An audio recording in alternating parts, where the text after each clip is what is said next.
Mymensingh medical college হাসপাতালে বাড়ছে dengue রোগীর সংখ্যা। প্রতিদিন গড়ে ৫ থেকে ৭ জন করে ভর্তি হচ্ছেন। এ নিয়ে আরো জানাতে সরাসরি যুক্ত হচ্ছেন সহকর্মী ইলিয়াস আহমেদ। ইলিয়াস, হঠাৎ ডেঙ্গু রোগী বেড়ে যাওয়া নিয়ে কি বলছেন চিকিৎসকরা, এই বিষয়ে আমাদের জানাবেন।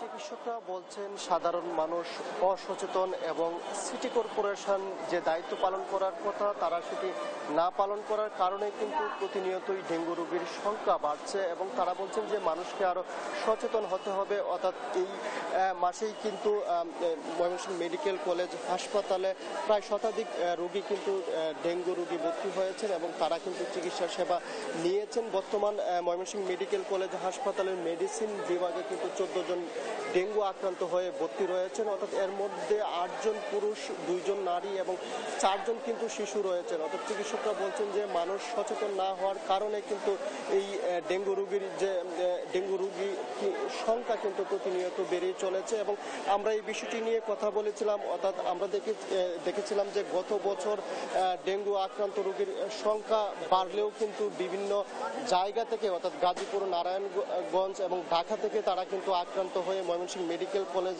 হাসপাতালে কিন্তু তারা চিকিৎসা সেবা নিয়েছিলেন। অর্থাৎ এবছর কিন্তু ময়মনসিংহ সিটি কর্পোরেশনেও কিন্তু ডেঙ্গু রোগীর সংখ্যা বাড়ছে। চিকিৎসকরা বলছেন যে সিটি কর্পোরেশন, ঢাকা, নারায়ণগঞ্জ সহ দেশের বিভিন্ন জায়গা থেকে কিন্তু ময়মনসিংহ মেডিকেল কলেজ হাসপাতালে ডেঙ্গু আক্রান্ত হয়ে কিন্তু তারা চিকিৎসা সেবা নিচ্ছেন। অর্থাৎ তারা বলছেন যে মানুষকে কিন্তু সচেতন হতে হবে। অর্থাৎ মানুষ যদি সচেতন না হয় তাহলে ডেঙ্গুর প্রাদুর্ভাব কিন্তু আরো বাড়তে পারে, সেই আশঙ্কা কিন্তু তাদের রয়েছে। আমরা এই বিষয়টি নিয়ে সিটি কর্পোরেশনের সঙ্গে কথা বলেছিলাম। তারা বলছেন যে তারা তাদের পরিচ্ছন্নতার যে কার্যক্রম সেটি কিন্তু চালিয়ে যাচ্ছেন এবং বিভিন্ন বাসা বাড়িতে কিন্তু তারা অভিযান পরিচালনা করছেন। যদিও নাগরিক নেতৃবৃন্দের দাবি হচ্ছে সিটি কর্পোরেশন ঢিলেঢালেভাবে তাদের কার্যক্রম পরিচালনা করার কারণে কিন্তু ময়মনসিংহ নগরীতেও ডেঙ্গু রোগীর সংখ্যা কিন্তু বেড়েই চলেছে, সেই বিষয়টি তারা বলছিলেন এবং সিটি কর্পোরেশনকে তারা তাগিদ দিয়েছেন যেন তারা তাদের কার্যক্রম জোরালো করে, সেই বিষয়টি কিন্তু তারা বলছিলেন।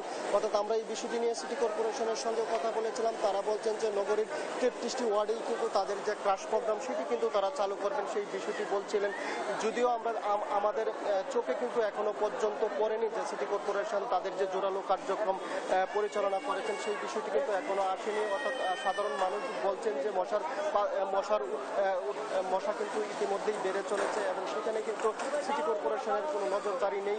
তারা কিন্তু নজরদারি বাড়ানোর কিন্তু সিটি কর্পোরেশনকে আহ্বান জানিয়েছেন। এই ছিল আমার কাছে ময়মনসিংহ থেকে ডেঙ্গু পরিস্থিতি নিয়ে সর্বশেষ। ইলিয়াস, আপনাকে ধন্যবাদ। দর্শক, ডেঙ্গু রোগের প্রাদুর্ভাব নিয়ে বিস্তারিত জানাচ্ছিলেন সহকর্মী ইলিয়াস।